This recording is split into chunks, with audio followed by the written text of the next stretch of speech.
Hi, I'm David, and this is Hi.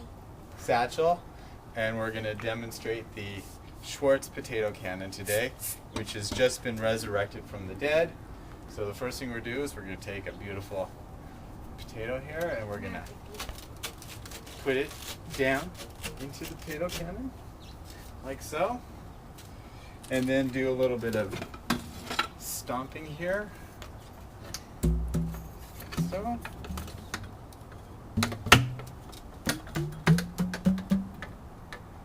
Should be good. And the next thing we're going to do is what, Satchel? You take the deodorant.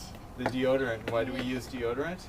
Because it has propane in it. That's right, propane. So let's go ahead and Count to 1, 2, 3, 4, 5, 6, 7,